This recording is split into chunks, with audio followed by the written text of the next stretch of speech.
श्रावण महिना सुरू झाला आहे आणि रोज तेच तेच उपवासाचे पदार्थ खाऊन कंटाळा आला आहे का?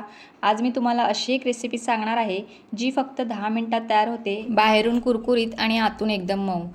नमस्कार, मी अमृता. तर आज आपण बनवणार आहोत श्रावण स्पेशल उपवासाचे आप्पे. या रेसिपीचं वैशिष्ट्य म्हणजे यासाठी तुम्हाला साबुदाणा रात्रभर भिजत घालायची गरज नाही. चला तर मग सुरू करूया.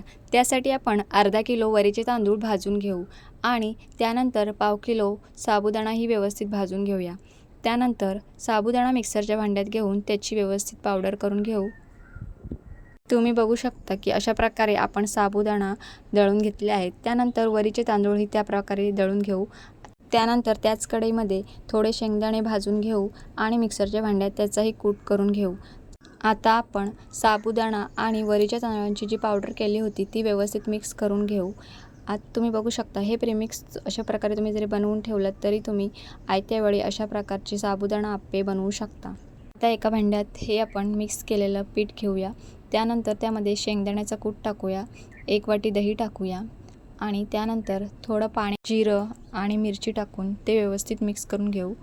पुन्हा थोडं पाणी टाकून बॅटर व्यवस्थित मिक्स करून घेऊ. आता त्याच्यामध्ये 2 चमचे मीठ घालूया. आता आपण ते अर्ध्या तासासाठी बाजूला ठेवून देऊ.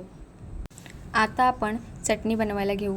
त्यासाठी ओले खोबरे, मिरची, जिरं आणि शेंगदाण्याचा कूट घेऊ. आता मिक्सरच्या भांड्यात अर्धी वाटी दही, मीठ आणि हे सर्व मिश्रण मिक्स करून बारीक करून घेऊ. गरम तेलात कढीपत्ता आणि जिरेची फोडणी देऊ आणि ती चटणीमध्ये ओतूया.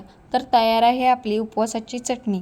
आता पॅनमध्ये थोडं तेल टाकून बॅटर टाकून घेऊ आणि त्यावर झाकण ठेवून वाफवण्यासाठी ठेवून देऊ. 2 मिनिटांनी आप्पे पलटी करून घ्या. आता पुन्हा झाकण ठेवून 2 मिनिटांसाठी वाफवून घ्या. तर तयार आहेत आपले श्रावण स्पेशल उपवासाचे आप्पे. तुम्हाला कशी वाटली रेसिपी नक्की कमेंट करून सांगा. आवडल्यास लाईक करा, शेअर करा आणि हो, अशाच नवनवीन रेसिपी पाहण्यासाठी चॅनलला सबस्क्राईब करा. भेटूया पुन्हा नव्या चवीसोबत.